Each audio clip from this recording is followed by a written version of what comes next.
All right, let's get into it. Today, we're going to break down a really interesting new way of building companies, literally from the ground up. It's a company called AventureLabs, and they're not just trying to tweak the startup game, they're trying to build a whole new one. And this, right here, is their whole starting point. I mean, that's a pretty bold statement, but it gets right to the heart of the problem they're trying to solve. They're basically arguing that the traditional way we build companies is fundamentally broken. So, what exactly is wrong with it? Yeah, and this slide just lays it all out, doesn't it? Founders get stuck wasting months, even years, just talking about their idea in pitch decks instead of actually building it. Accelerators get bogged down in paperwork instead of providing real support. And venture capitalists, the people who are supposed to be all about taking risks, they often do everything they can to avoid it. This is the static, the noise that AventureLabs wants to cut through.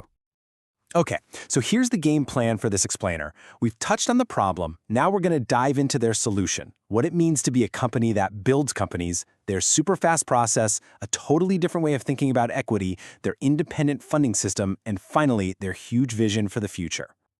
So, how are they actually going to fix this? Well, AventureLabs isn't just another investment fund or an accelerator.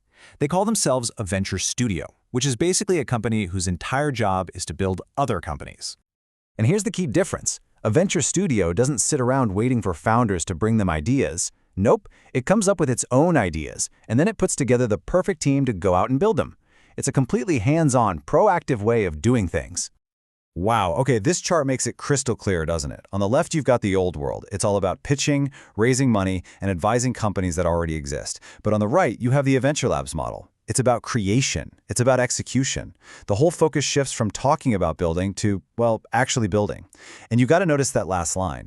Equity is earned by contributing, not just handed over for a check. We're definitely coming back to that one. Okay, so how do they actually pull this off? Let's pop the hood and take a look at the engine room of the studio, the actual process that takes a simple thought and turns it into a real independent company. It's a super clear three-stage pipeline. First, ideas are tested with what they call a minimum testable product, or MTP. This is just a quick and dirty way to see if the problem they're trying to solve is even real. If it is, that idea becomes a project. That's when they build a minimum viable product, the MVP, to test the actual solution. And only if that works does it get to graduate and become a full-blown startup. It's like a ruthless filter designed to kill bad ideas fast and only pour gas on the ones that actually have a chance. So, who's running this whole engine? It all comes down to a core team of 6 people. And this isn't just a random group. They call this a complete brain trust. Think about it. Every single key part of a successful company is covered right from day one. You've got the visionary, the tech builder, the money person, the marketer, the operator, and the people person. It's like having an all-star executive team for every single startup before it even has a name. This is their mantra, their North Star, and it really informs everything we've just seen. It doesn't matter how brilliant your idea sounds in a meeting or how slick your PowerPoint looks. It all comes down to one thing and one thing only. Can you actually build it, and does it work? Now, this is where things get really, really interesting. Let's talk about ownership. AventureLabs is completely rethinking how equity, a piece of the company, is given out. They call it the community equity model.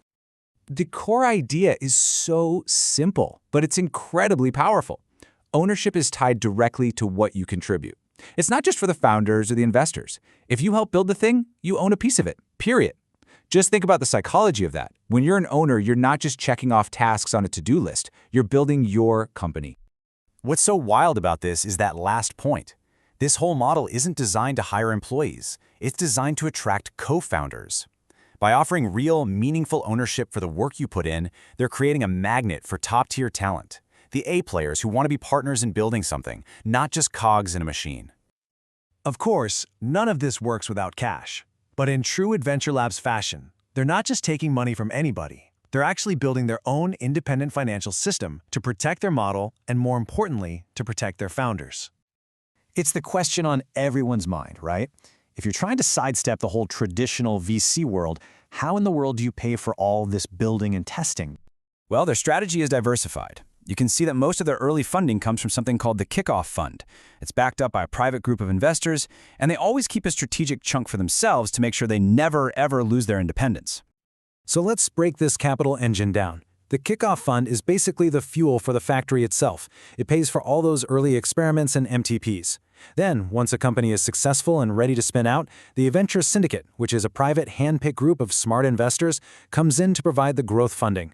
The entire setup is designed to keep them independent and free from the pressures of the old system they want to replace.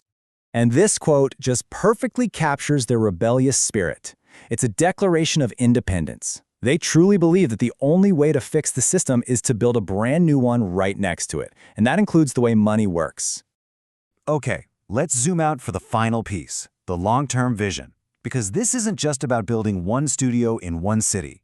The ambition here is, well, it's a lot bigger than that. And they've got a pretty clear roadmap for how they plan to scale. Phase 1 is to prove the model in their backyard of Perth, Australia. Once they get some successful exits under their belt, they plan to copy and paste the studio in other major Australian cities. And from there, the plan is to go global. And this is where that multiverse name comes from. It's not just a franchise where every studio is separate. The big vision is to create a network of these studios that are all connected, sharing everything from intellectual property and AI tools to actual founders and talent. Each new studio makes the entire network smarter and stronger. It's a really powerful compounding effect. I think this is probably the best summary of the whole thing. The goal isn't to get lucky and find that 1 in a billion unicorn company. The goal is to build a repeatable, scalable system, a factory that can produce dozens of successful, valuable companies over and over and over again. It's about making success a process, not a lottery ticket. So, when you boil it all down, what's the big takeaway? AventureLabs is really a fundamental shift in thinking, from investing in companies to manufacturing them.